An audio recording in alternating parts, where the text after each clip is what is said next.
Hey Ellie, it's Mimi, and I have another story to read to you. This one is called The Story of Ferdinand, and it is written by Monroe Leaf. And here we go. Once upon a time in Spain, there was a little bull, and his name was Ferdinand. Look at that cute little guy.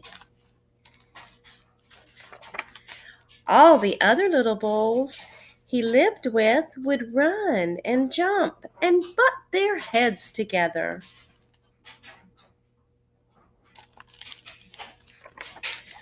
But not Ferdinand. He liked to sit just quietly and smell the flowers. He had a favorite spot out in the pasture under a cork tree. It was his favorite tree, and he would sit in its shade all day and smell the flowers.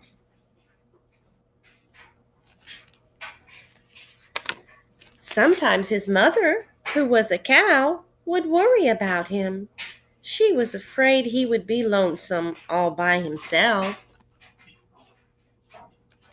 That's his mommy here, and she's looking at him like sitting under that tree, and she's wondering if he's lonely.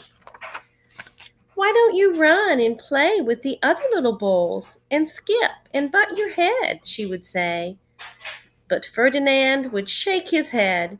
I like it better here, where I can sit just quietly and smell the flowers.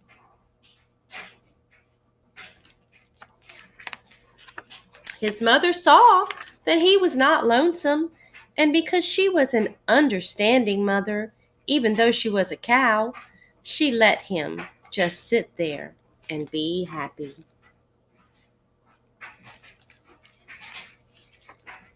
As the years went by, Ferdinand grew and grew until he was very big and strong. Look how he's growing up just like Ellie is. All the other bulls who had grown up with him in the same pasture would fight each other all day. They would butt each other and stick each other with their horns. What they wanted most of all was to be picked to fight at the bullfights in Madrid.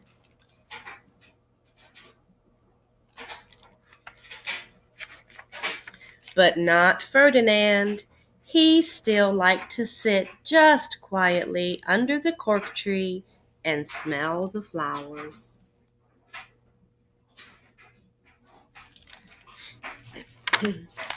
One day, 5 men came in very funny hats to pick the biggest, fastest, roughest bull to fight in the bullfights in Madrid.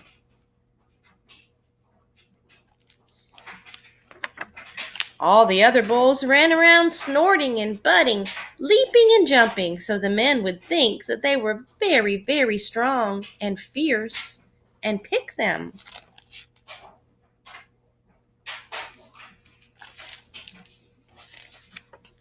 Ferdinand knew that they wouldn't pick him, and he didn't care.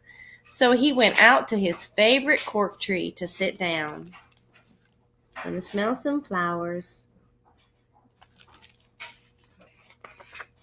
He didn't look where he was sitting, and instead of sitting on the nice cool grass in the shade, he sat on a bumblebee.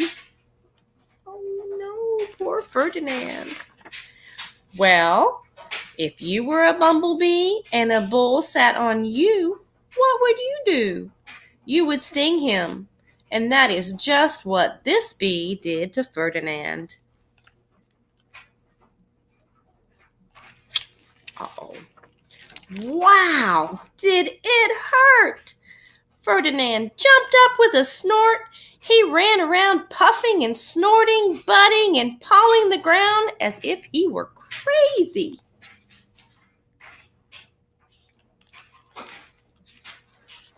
The 5 men saw him, and they all shouted with joy. Here was the largest and fiercest bull of all, just the one for the bullfights in Madrid.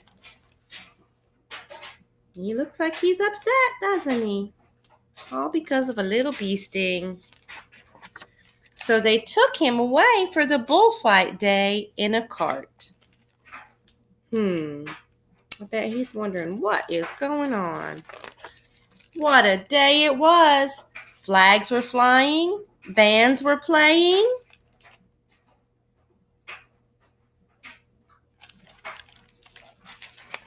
And all the lovely ladies had flowers in their hair. Ferdinand likes flowers. They had a parade into the bull ring. First came the banderillos with long, sharp pins with ribbons on them to stick in the bull and make him mad. That's not very nice. Next came the picadores, who rode skinny horses, and they had long spears to stick in the bull and make him madder. That's very not nice. Then came the matador, the proudest of all. He thought he was very handsome and bowed to the ladies. He had a red cape and was supposed to stick the bull last of all. That's not very nice. Then came the bull, and you know who that was, don't you? Ferdinand. Here he comes. He's poking his little head out. They called him Ferdinand the Fierce, and all the banderilleros were afraid of him, and the picadores were afraid of him, and the matador was scared stiff because they think he's mean. We know he's not mean, don't we? Ferdinand ran to the middle of the ring, and everyone shouted and clapped because they thought he was going to fight fiercely and butt and snort and stick his horns around. Where is he? There he is, way down there. But not Ferdinand. When he got to the middle of the ring, he saw the flowers and all the lovely ladies' hair, and he just sat down quietly and smelled.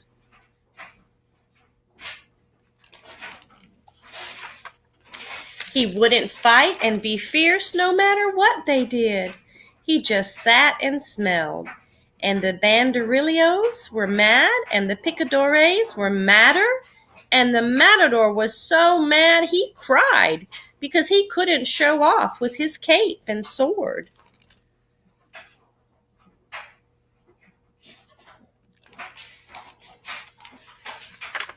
So they had to take Ferdinand home. Here he goes, back in the cart. Back to where he came from. And for all I know, he is sitting there still, under his favorite cork tree, smelling the flowers just quietly. And he is very happy. The end. I hope you like that story. That's one of Mimi's favorite stories about being quiet and sweet and doing what you want to do and not doing what other people want you to do. Anyway, so Mimi loves you, Papa loves you, and we'll read you a book again soon. Bye, Ellie.